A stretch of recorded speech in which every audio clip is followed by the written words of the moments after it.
Kamusta po sa inyong lahat?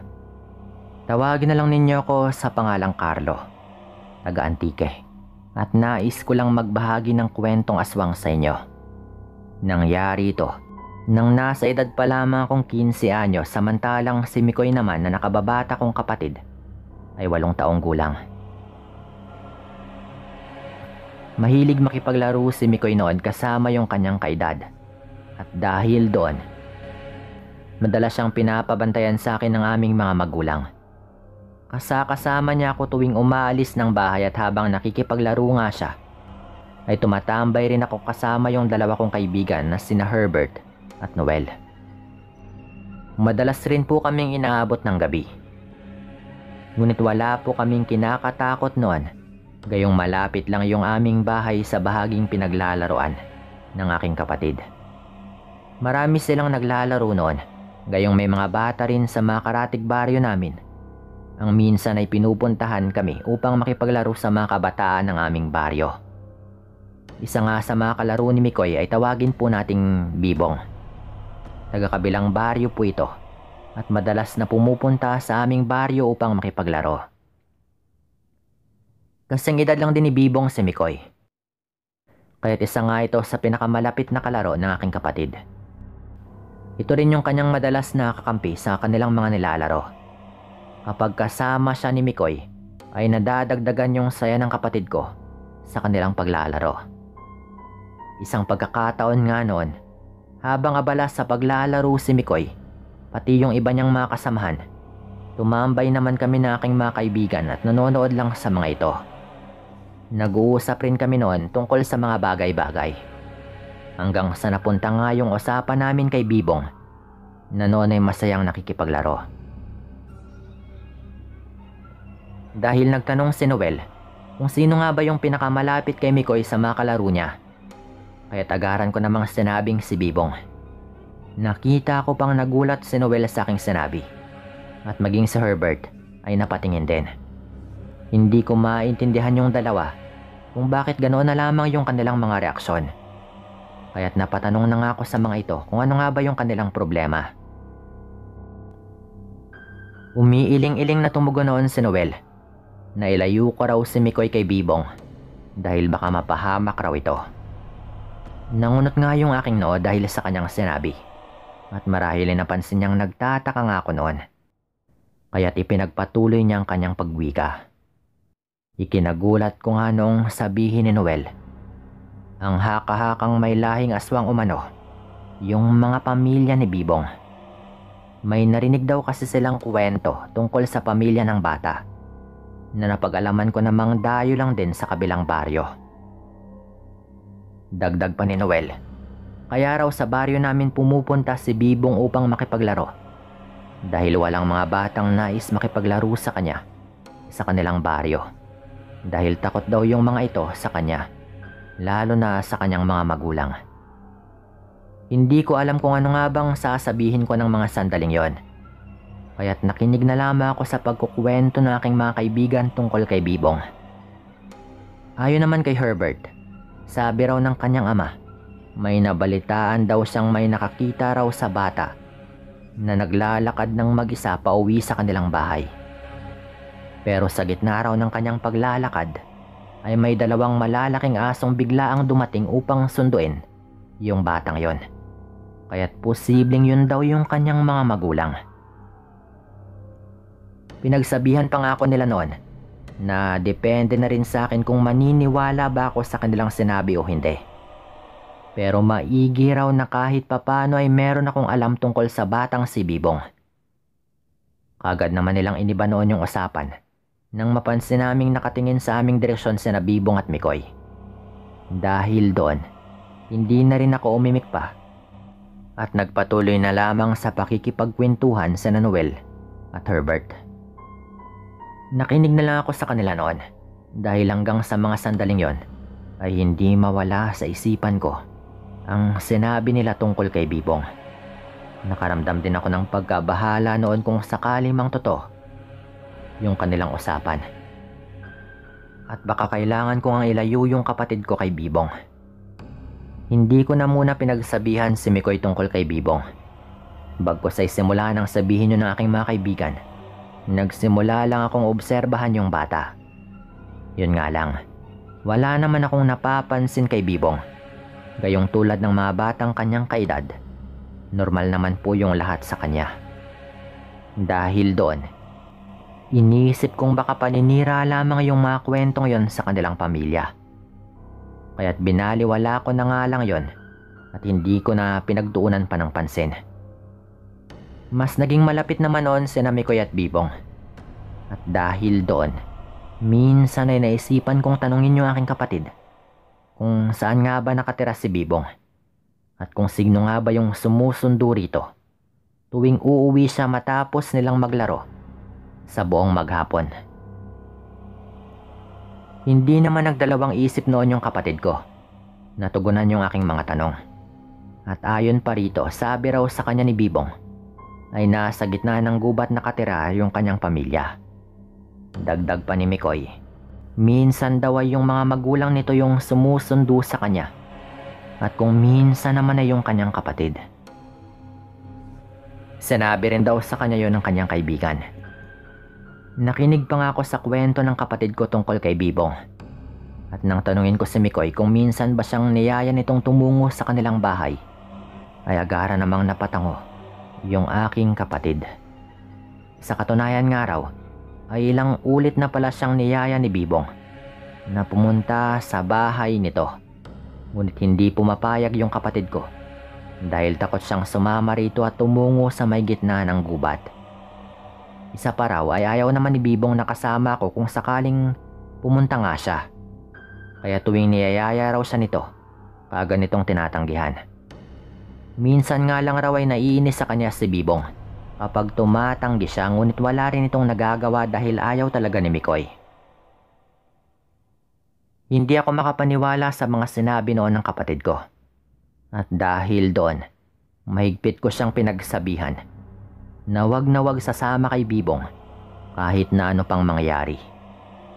Noon din, nabahala nga ako kaya sinabihan ko itong wag masyadong magtiwala kay Bibong. Tumangulang si Mikoy sa akin noon. Kaya't kahit papano ay nakampante naman ako.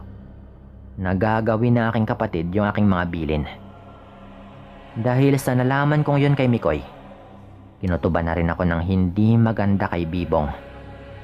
Muling sumagi sa isipan ko yung sinabi ng aking mga kaibigan tungkol sa kanyang pamilya. Kaya't nakaramdaman ko ng magkahalong pangamba at takot para sa aking kapatid. Nung magkita nga kami ng aking mga kaibigan, naikuwento ko rin yung nalaman ko sa kanila. Maging sila ay hindi rin maganda yung kutob kay Bibong. At sa kadahilan ng yon, napag-usapan namin kung ano nga yung gagawin. Dahil nais rin po naming alamin kung totoo nga ba yung mga haka-haka tungkol sa pamilya ni Bibong. Napagkasunduan naming matyagan ng maigi si Bibong noon, lalo na kapag magkasama sila ni Mikoy.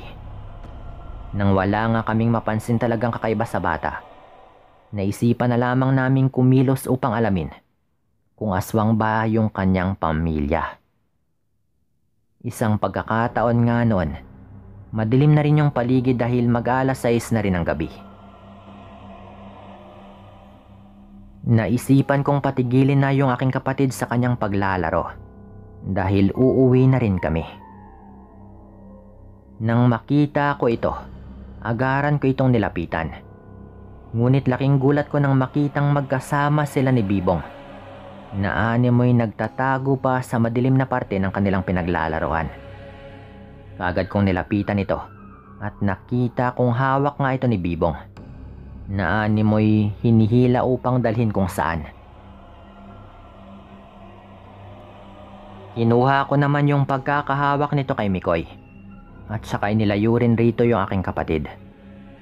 Nang tignan ako ni Bibong, nakaramdam ako ng matinding kaba dahil bigla na lamang nanlisik yung mga mata nito. Nagtaka nga ako noon kung bakit ganun nga yung mga titig nito at mabilis rin itong tumakbo, kaya't niyaya ko na lamang yung aking kapatid na umuwi. Hindi ko alam kung namamalikmata lang ba ako ng mga sandaling yon o kung Meron bang ibig sabihin yung kanyang matalim na titig? Nang tanungin ko nga si Mikoy, ay hindi raw niya nakita, gayong nagtago raw siya sa aking likuran. Napailing na lang ako noon bago nga kami umuwi. Kinausap ko yung mga kaibigan ko at nang gabing yon ay sinabi namin na susubukan naming sundan si Bibong pauwi sa kanilang bahay. Inihatid ko na lamang si Mikoy sa bahay noon at nagpaalam kay nanay na meron lang akong pupuntahan. Hindi na ito nagtanong pa, kaya't dali-dali kong kinuha yung debateryang ilaw at ang maliit na patalim sa aming kusina. Pagkatapos nun, ay umalis na nga rin ako sa bahay at tumungo sa aking mga kaibigan. Sinundan nga namin yung dinaanan ni Bibong noon dahil may kabilisan rin po yung aming paglalakad. Naabutan nga namin yung bata. Tahimik itong naglalakad na parang hindi man lang ito takot. Hindi rin po ito lumilingon kaya't patuloy namin itong sinusundan. Hanggang sa makarating nga noon sa gubat na siyang namamagitan sa kanilang baryo at sa baryo namin. Nakita naming huminto roon sa may tapat ng gubat na yon si Bibong. Kaya't huminto na rin kami. Hindi ganong malayo yung pwesto namin mula sa kanya. Kaya tanaw na tanaw po namin ito. Saktong maliwanag rin naman yung buwan noon. Kaya't kahit papano ay hindi na nga namin kailangan pang gumamit ng ilaw. Minatsyaga namin yung susunod na mangyayari. At tila may hinihintay siya roon dahil hindi pa siya umalis sa kanyang kinatatayuan. Walang ano-ano. Sa hindi kalayuan ay meron kaming napapansin na maliwanag at bilugang mga bagay. Yung tipong tulad ng buwan yung liwanag ng mga yon. Tinutok namin yung aming mga atensyon sa mga bagay na yon. At ganoon na lamang yung aming pagkagulantang nang mapag-alaman kung ano nga ba yung pinagmumula ng mga nagliliwanag na mga bagay. Kitang-kita naming tatlo yung dalawang malalaking asong lumapit kay Bibong. At tila sumenyas pa ito sa bata na sumakay ito sa kanyang likuran. Mabilis namang lumapit si Bibong rito at niyakap ang tag-iisang paa ng mga asong yon. Dinilaan naman siya ng dalawang dambuhalang nilalang at ilang sandali pa yung nakaraan. Yumuko nga yung isa sa kanila upang makakyat sa likuran nun si Bibong. Kitang-kita namin sa bata na masaya ito habang nakasakay sa likuran ng malaking aso.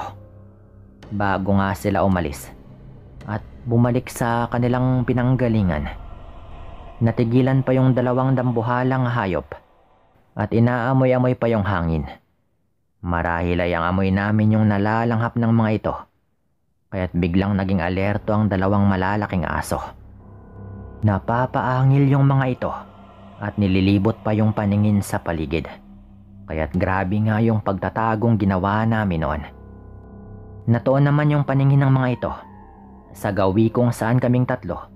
Kaya't ganoon na lamang yung takot namin na baka lapitan nga kami ng mga ito.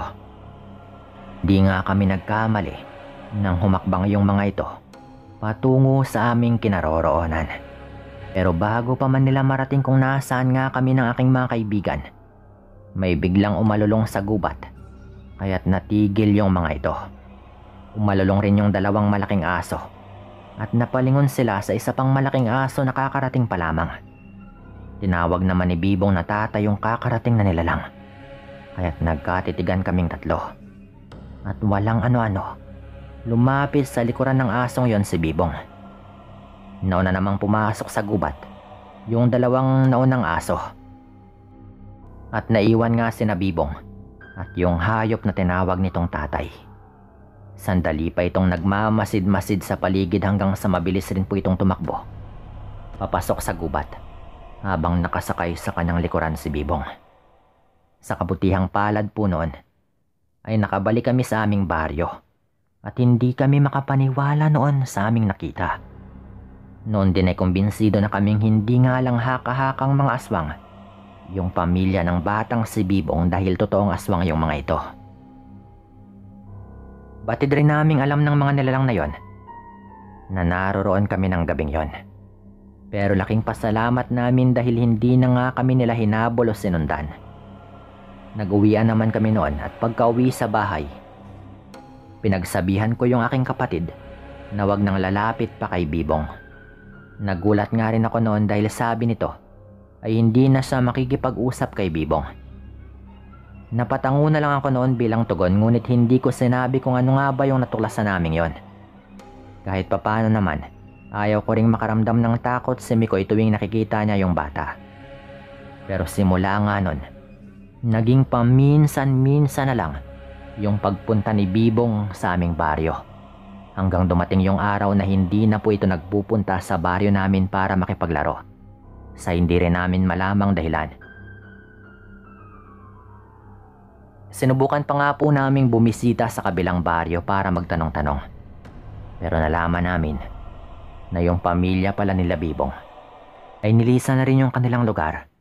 Dahil nga kalat na rin daw yung mga usapan sa kanilang baryo na mga aswang yung mga ito. At marahil ay para makaiwas. Kaya umalis na nga sila sa baryong yon. Mula po noon ay hindi na rin po namin nakita yung bata. Kinalimutan na lang din namin yung lahat ng mga nangyari. Dito ko na rin tatapusin yung kwentong ito. At maraming salamat po sa lahat ng mga makikinig dito at paalam.